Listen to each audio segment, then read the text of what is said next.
Hello, everyone. My name is Ossie and I'm in my final semester here at Bellevue. Thank you for taking the time to watch my presentation. Today, I will be discussing STDs and STIs from both a sexual health and counseling perspective. My presentation is titled STDs/STIs and Having Responsible Sex, the Counselor's Role in Education, Prevention, and Reducing Stigma. So this topic is important because sexually transmitted infections continue to affect millions of individuals each year. Yet many people still feel very uncomfortable discussing sexual health openly. And in many cases, stigma, misinformation, fear, and shame prevent individuals from seeking testing and treatment or emotional support. So, as counselors, it's important that we understand not only the physical health concerns related to STIs, but also the emotional, psychological, relational, and cultural factors that influence how clients experience sexual health concerns. So, throughout this presentation, I'll discuss common STIs, responsible sexual behavior, mental health impacts, multicultural considerations, and the important role counselors play in prevention, education, and advocacy. So, as we open, I'd like to ask you all to take a moment and think about the following statements and decide whether you believe each one is a myth or a fact. So, the first statement is you can always tell when someone has an STI. The second statement is only people with multiple sexual partners get STIs. And the third statement is talking about testing ruins the mood in relationships.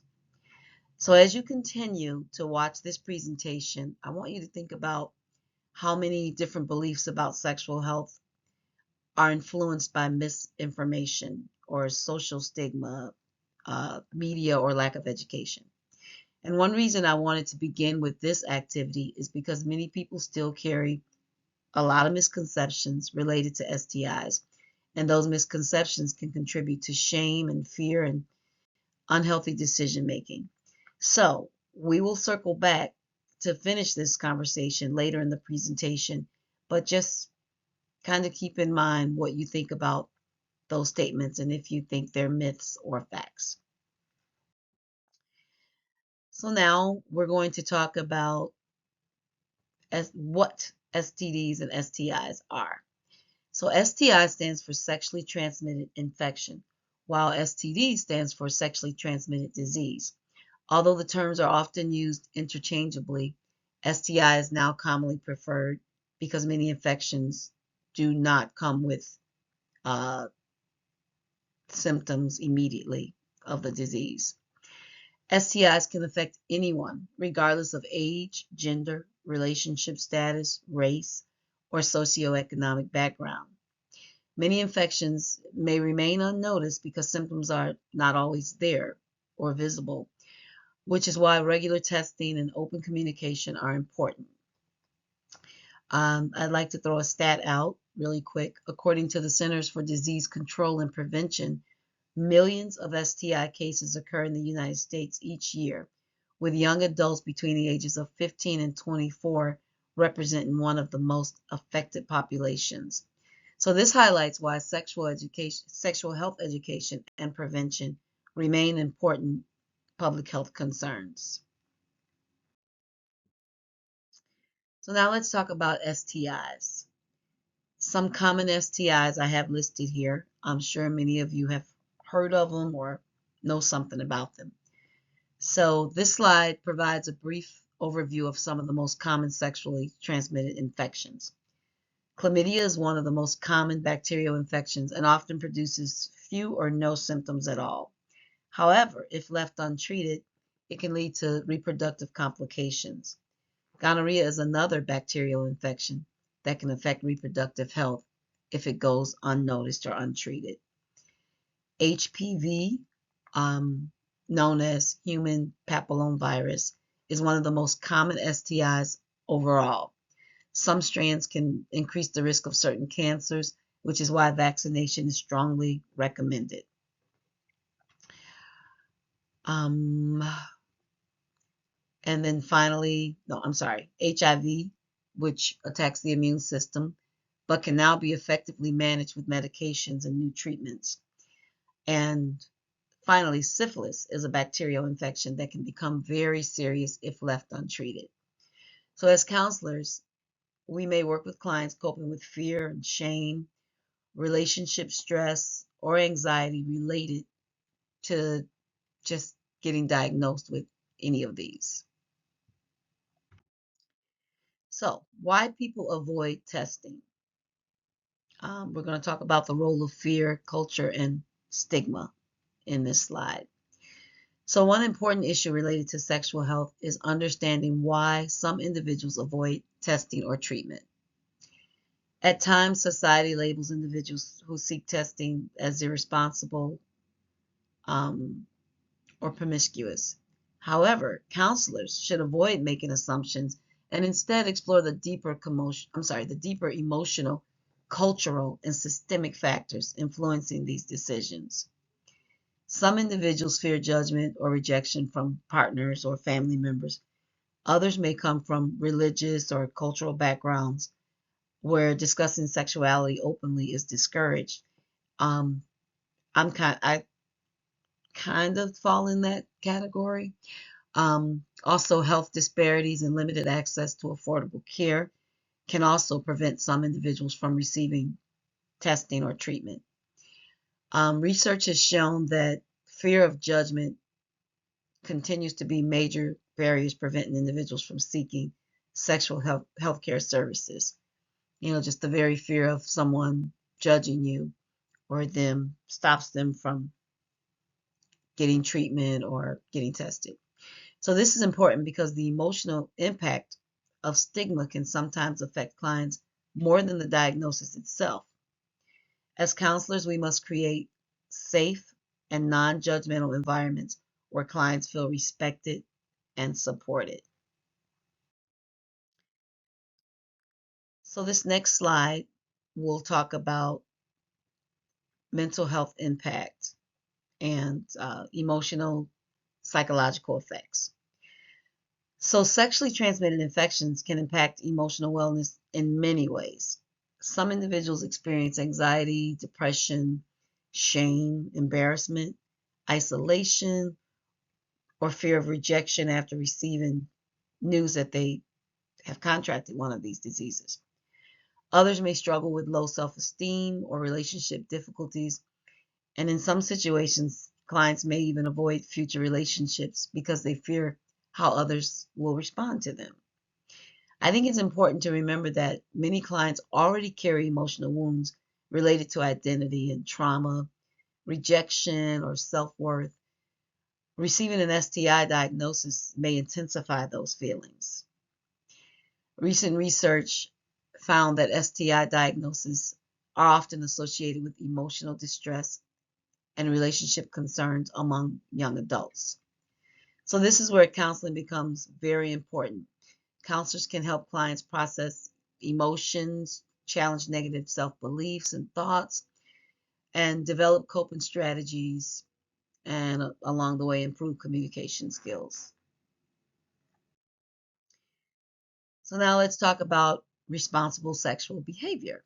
And I have an infogram here with lots of colors, and it looks very interesting. I hope you enjoy it. But responsible sexual behavior involves much more than avoiding infection.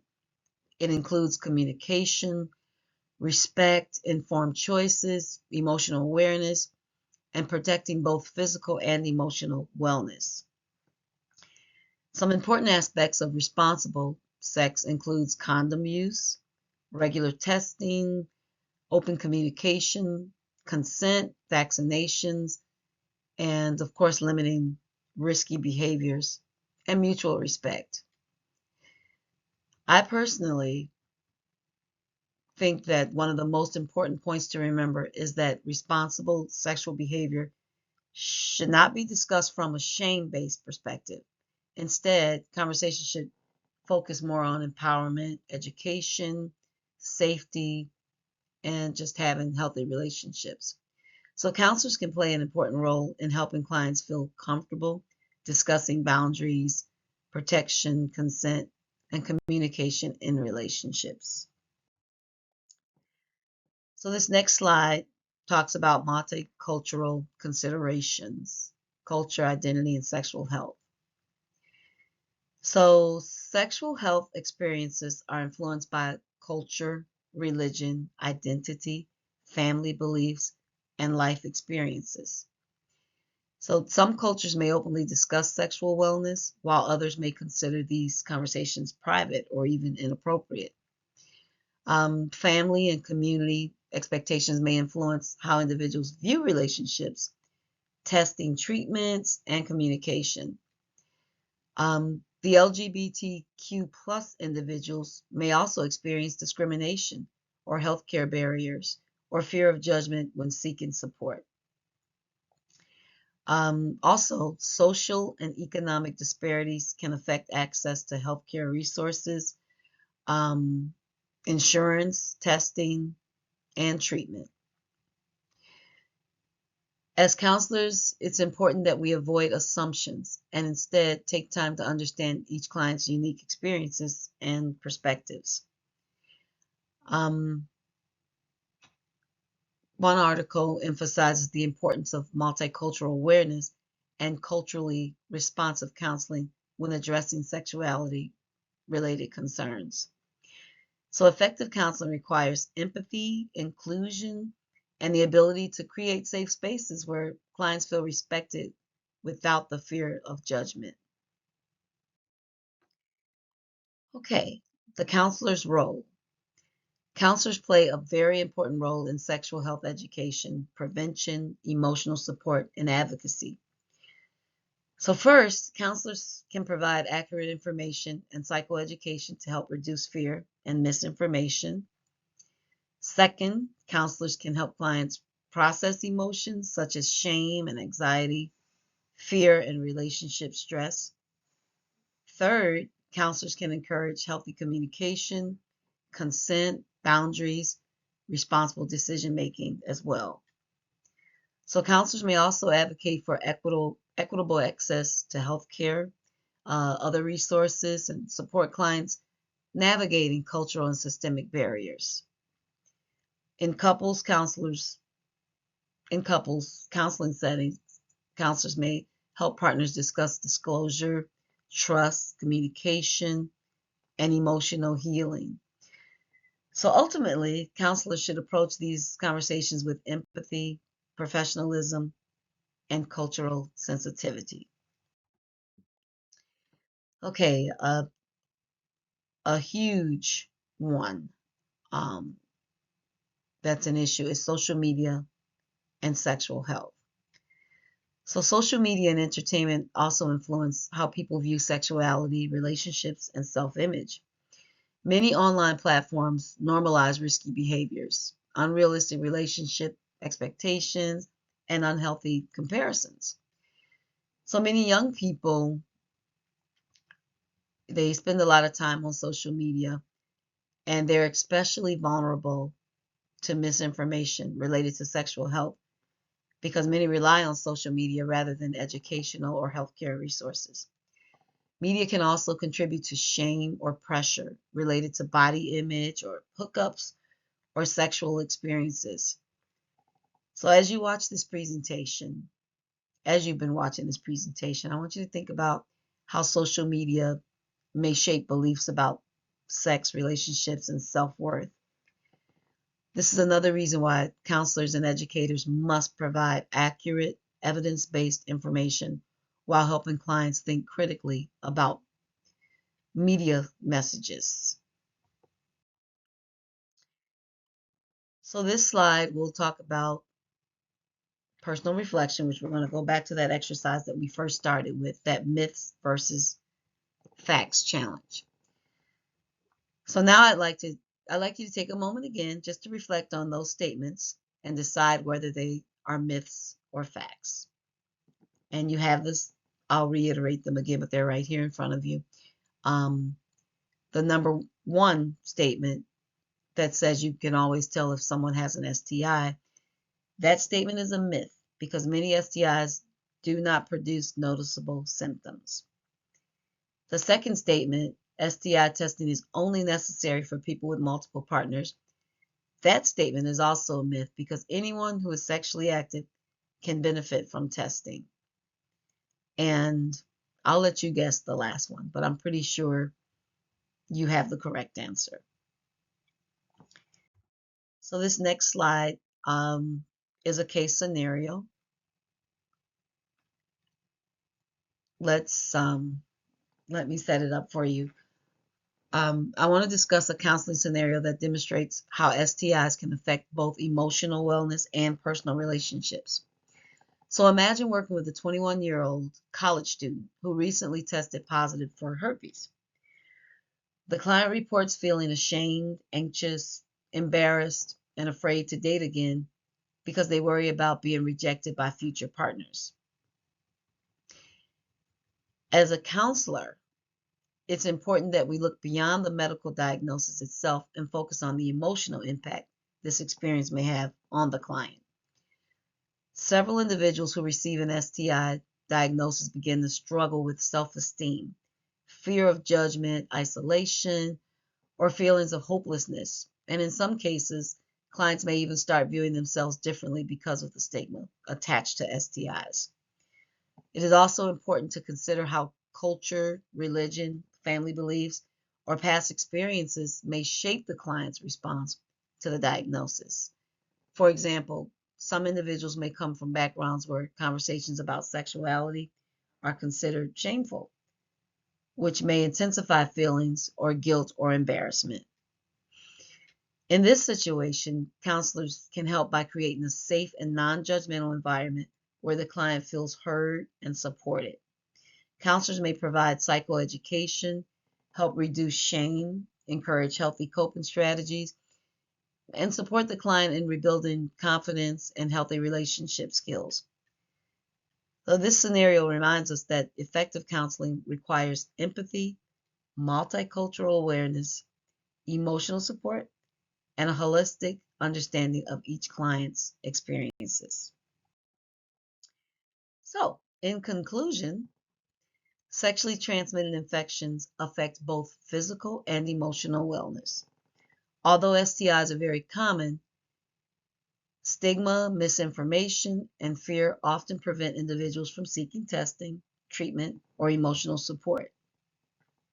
Throughout this presentation, I discussed the importance of responsible sexual behavior, including communication, consent, regular testing, mutual respect, and informed decision-making. I also discussed how culture, identity, religion, family beliefs, and social experiences can influence how individuals view sexual health and relationships. As a counselor, we play an important role in reducing stigma and creating safe, inclusive, and non-judgmental environments where clients feel comfortable discussing sexual health concerns. Counselors can support clients through education, emotional support, advocacy, and culturally responsive care. One of the most important things I hope people take away from this presentation is that conversations about sexual health should be guided by empathy, education, respect, and understanding instead of shame or judgment. I want to thank you all for taking the time to watch my presentation, and I hope you enjoyed it. Thank you.